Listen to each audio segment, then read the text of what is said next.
Coming up on First at 4, a new study at the University of Kentucky aims to understand drug addiction before it turns deadly. And a massive earthquake kills nearly 3,000 people in Turkey and Syria. Plus, we're dry and warm for now, but showery conditions not far away later this week. The latest breakdown coming up as First at 4 continues. Mountain News First at 4 continues.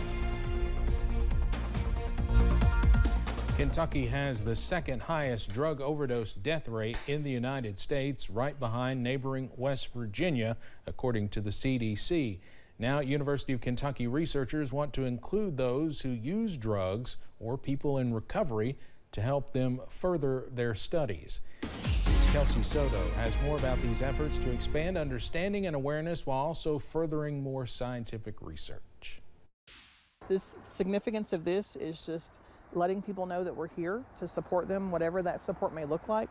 As a program manager at Voices of Hope, David Brummett is proud of his team and the work they do in the addiction recovery community. But he knows it's a battle that will be fought for years to come. We've partnered with the University of Kentucky to connect them with individuals who are actively using illicit substances, or maybe there's someone who is in recovery but not an abstinence-based form of recovery. And so we believe the perfect people for researchers to hear information from are those people. Through an advisory board established over the summer called Survivors Union of the Bluegrass, they hope to give those actively in addiction a seat at the table to have their voices heard. Has had the opportunity to provide feedback on several different types of studies, ranging from talking about barriers to entering medication treatment for opioid use disorder to reproductive health services to things like using fentanyl test strips. Amanda Fallon Bennett is an associate professor at UK College of Nursing, but also co-founder of Voices of Hope.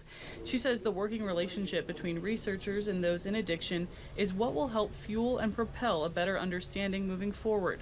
For Brummett, it's their continued mission to help everyone work towards recovery. We don't tell someone what they have to do to achieve recovery, and so I think just having two partners that are credible and that people trust is very important. In Lexington, Kelsey Soto, WKYT. The advisory board meets virtually every month, and participants are compensated for their time.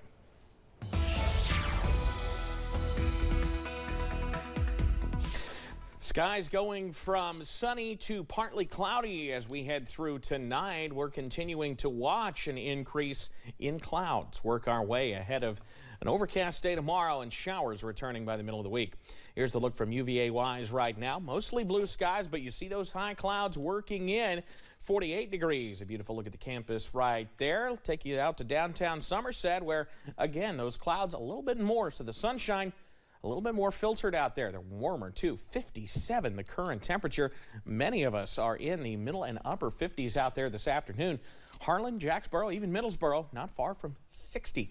And we'll continue to see those temperatures on the warm side as we head through this work week. Few clouds to our north, few clouds to our west. Those are the high clouds that are moving in here as we head through the rest of the night tonight. That's why we want you to go ahead and get that First Alert weather app if you don't have it already. Not only will you get the very latest radar in the palm of your hand and our latest forecast, excuse me, but also you get that hour-by-hour look at things, and there you see we're falling into the 40s tonight, and I think we'll stay in the 40s in many spots. But, yeah, that's pretty warm for lows this time of year. The details on when the showers move in a few minutes. Steve? Evan, thank you.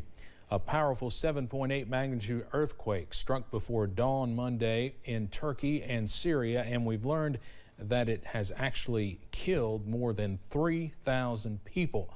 The quake leveled buildings and left a devastating aftermath. CNN's Isabel Rosales reports on the search for survivors and the one factor making that search all the more dangerous. We do want to warn you, some of the images are graphic and may be hard to watch.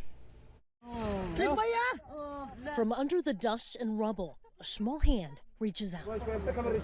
Volunteer white helmet rescuers pulling out a Syrian boy from the debris, alive. Their frantic search for life is not enough.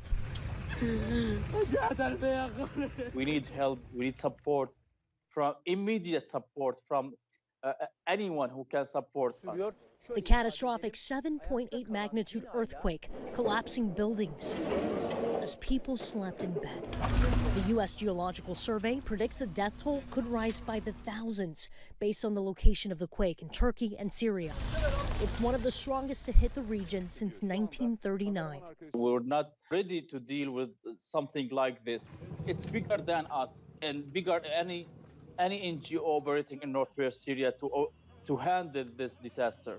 Survivors unable to go home, taking shelter wherever they can find, even in cars. If you want to say hello to my kids. But strong aftershocks complicating the search for those trapped, the biggest of them measuring a powerful 7.5 magnitude. International help is on the way. Several countries are donating money, equipment, and manpower as rescuers dig for any signs of life. I'm Isabel Rosales reporting. And as we told you in the last half hour, the Turkish president declared 7 days of national mourning. President Biden also sent out condolences in a tweet early this morning. The Russian Defense Ministry says more than 300 soldiers were involved in search and rescue operations in Syria following that devastating earthquake. The Defense Ministry says the servicemen were clearing debris, searching for victims, and providing the ones they found with medical assistance. Earlier today, Russian President Vladimir Putin pledged assistance to Turkey and Syria in the aftermath of the deadly quake. Russia is the strongest foreign power operating in Syria, and Putin has long allied himself with Syrian President Bashar al-Assad, throwing the full weight of the Russian military behind the Syrian army. Coming up as First at 4 continues, when you get ready to watch the big game on Sunday, you're going to want the best quality when watching it. And more shower activity on the way as we head through the middle and second half of the work week when they start to move in. Coming up.